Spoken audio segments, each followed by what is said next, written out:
Selamat malam, salam sejahtera. Ada satu perkara yang mengejutkan yang akan aku bacakan kepada kamu semua, yang mungkin membawa berita duka cita untuk Najib di penjara Kajang. Berita ini saya petik daripada The Third Force, Non-Nonsense Just Politik, yang ditulis oleh Regi Jesire Tadrin. Agong boleh titah lembaga pengampunan, keluar surat tolak permohonan pengampunan banduan yang ada kes mahkamah lain. Ini isunya.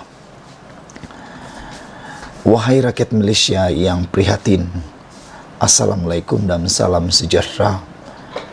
Semenjak dilaporkan media bahawa Najib Razak telah memfailkan satu permohonan pengampunan diraja pada 2 September 2022 berkaitan hukuman yang sedang dijalani sejak 23 Ogos 2022 di penjara Kajang, pelbagai pihak telah lantang bersuara dan mengadu bahawa mana-mana banduan yang masih menghadapi pelbagai pertuduhan jenayah lain di mahkamah sewajarnya dan kononnya tidak berhak untuk memohon pengampunan diraja, dan menggesa agar peruntukan perkara 42 Perlembagaan Persekutuan adalah dipindah untuk tujuan itu.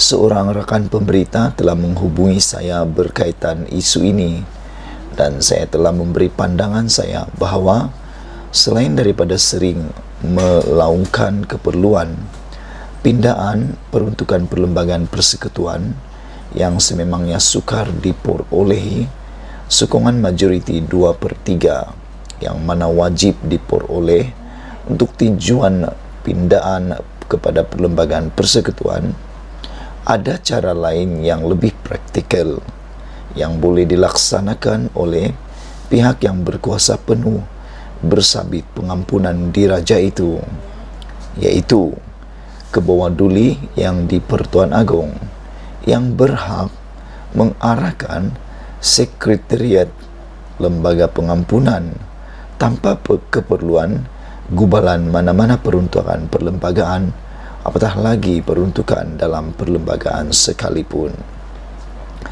Sebagai contoh, satu panduan kriteria wajib panduan permohonan pengampunan diraja boleh dikeluarkan yang boleh disenaraikan dengan jelas bahawa mana-mana banduan yang sedang menghadapi perbicaraan jenayah lain tidak berhak memfailkan pengampunan diraja sehingga pertuduhan-pertuduhan lain itu selesai terlebih dahulu.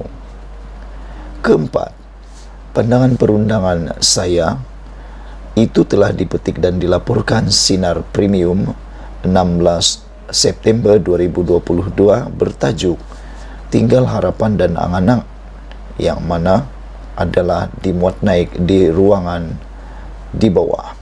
Hanif Katri, pakar perundangan, berpandangan pindaan perkara 48 dalam kurungan 4 Perlembagaan Persekutuan bagi mengatasi kelompangan dan kesamaran berhubung kedudukan ahli parlimen yang dihukum penjara melebihi setahun dan denda tidak kurang RM2,000 sukar dilaksanakan kerana memerlukan sokongan majoriti 2/3 ahli Dewan Rakyat.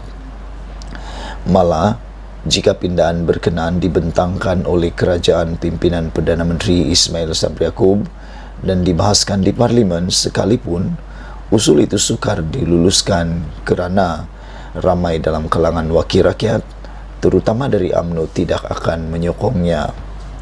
Ini kerana pindaan berkenaan akan memberikan impak besar dan menjejaskan peluang sebahagian besar pemimpin tertinggi UMNO, termasuk bekas Perdana Menteri Datuk Seri Najib Tun Razak dan Presiden UMNO Datuk Seri Ahmad Zahid Hamidi, yang kini dibicarakan di mahkamah atas 47 pertuduhan menyeleweng dan pengubahan wang haram membabitkan dana Yayasan Akal Budi.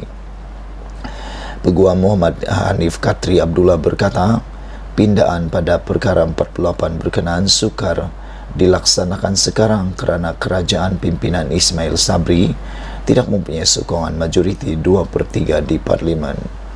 Justru itu, Hanif Katri berkata, sehingga kerajaan berjaya memperoleh sokongan majoriti 2/3 ahli parlimen daripada blok penyokong dan pembangkang, maka pindahan berkenan hanya akan tinggal harapan dan angan-angan saja. Semestinya dalam keadaan kerajaan rapuh dan hanya tinggal tidak sampai setahun penggal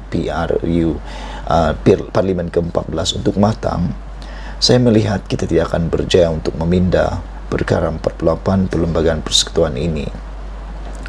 Kita hanya boleh berharap kerajaan baru dibentuk menerusi mandat pada pilihan raya umum ke-15 akan membentangkan usul untuk memindah perkara 48 perlembagaan persekutuan nanti. Bagaimanapun, saya tidak nafikan bahawa satu-satunya cara untuk memastikan bahawa mana-mana pemimpin politik yang mengkhianati negara dari sudut keuangan dihukum secara adil, maka kita perlu lakukan pindahan terhadap perkara 48 perlembagaan persekutuan.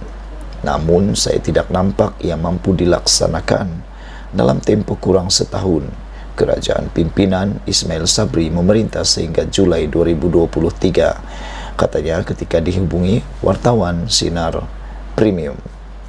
Hanif berkata, demikian mengulas kenyataan yang dipertua Dewan Negara Tan Sri Raisyati bahawa kerajaan perlu meneliti semula perkara 48 dalam kurungan 4 perlembagaan persekutuan apabila wujud kelompangan dan kesamaran membabitkan seorang pesalah jenayah dalam kalangan ahli parlimen yang dijatuhi hukuman penjara dan denda tetapi masih boleh mengekalkan statusnya sebagai wakil rakyat.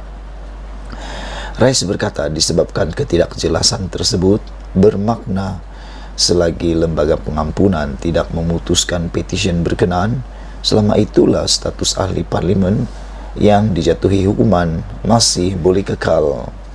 Sementara itu, Hanif Katri berkata lembaga pengampunan dipengerusikan yang di Pertuan Agong sewajar mengeluarkan kenyataan segera jika mereka mendapati Baginda Soekar memberikan pengampunan kepada mana-mana banduan, termasuk bekas Perdana Menteri itu mempunyai kes lain yang sedang dibicarakan di Mahkamah Tinggi ketika ini.